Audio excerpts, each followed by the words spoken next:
Hello everybody. All right, we are going to go over an issue that is probably common for most RVers, is how do I get fresh water to drink? What's the easiest way? So for a while, and I had done this on my previous motorhome also, this is my setup. I was taking these 5-gallon bottles that you can get just about any store. This one happens to be Deer Park. I was running a tube, as you can see. The tube would go into the top of the bottle, reach all the way to the bottom. You usually have to heat the tube up a little bit with a hair dryer to get it to be able to curl. Otherwise, it just wants to stay up towards the top of the bottle, and obviously that's not good. So you have to be able to get it down to the bottom of the bottle and have it stay. The tube then runs up way in the back there. Hard to see, but I drilled a hole, and I'll show you that in a second. I drilled a hole way back there in the side of my cabinet. The first one I drilled, I believe I hit some wood, the balsa wood that supports the cabinet. So anyway, the tube comes through there and it comes up. And then I made this little setup. Okay, these things are great. These are little, let me get it off here. These are little USB rechargeable water dispensers. You just push the button on top. Let's see if it's still got battery. And it will pump the water out through the nozzle. Now, I did have this part right here break once. I was able to fix it, but when that broke, this didn't work. They're only about $10 to replace. So great investment.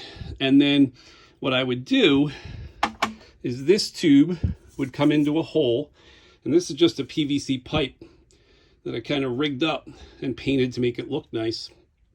So that this tube would come in here and you feed it up through a hole that I drilled, and then this part here fits into that tiny little nipple, and then when you put it on there, you can turn it any way that you want.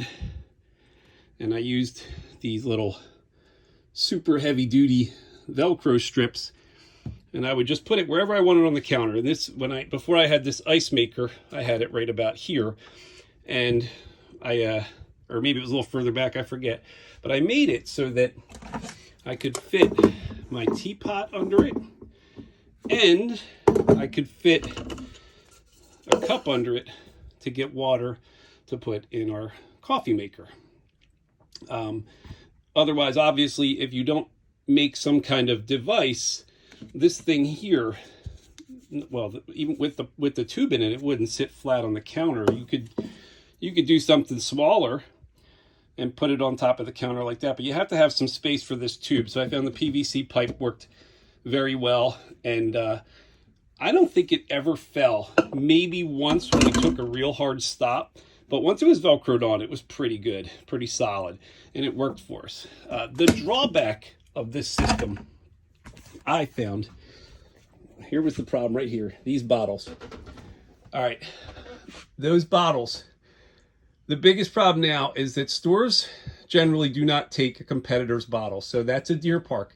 I could not change it for a Poland Spring.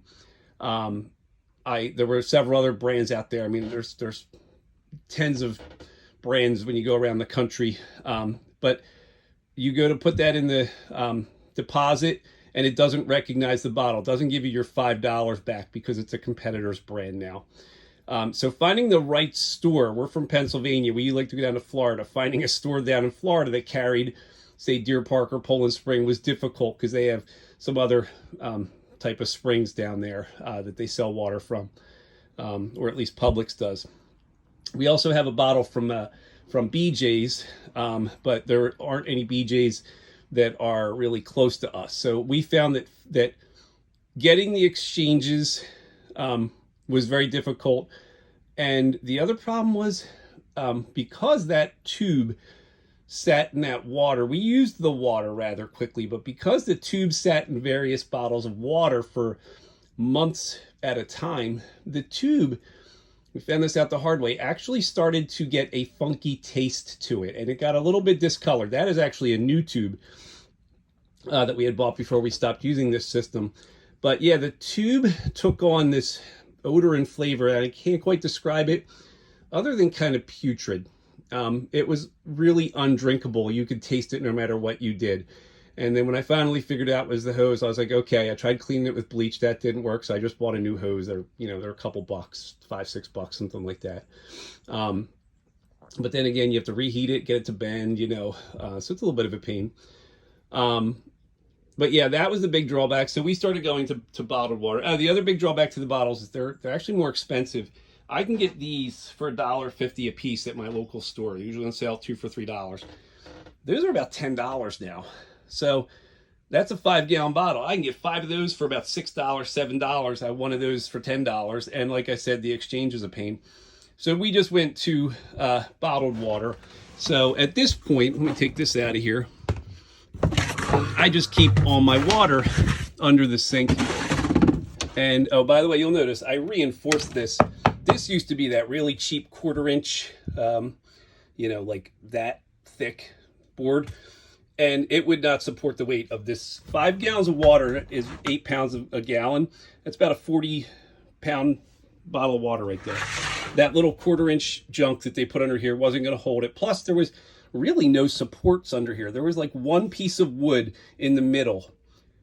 And that's just not enough for a kitchen sink. So this is actually like 1/4 inch plywood, and that will hold my weight. I put some extra supports under it. Just to make sure with all of this water in here that nothing's ever going to happen.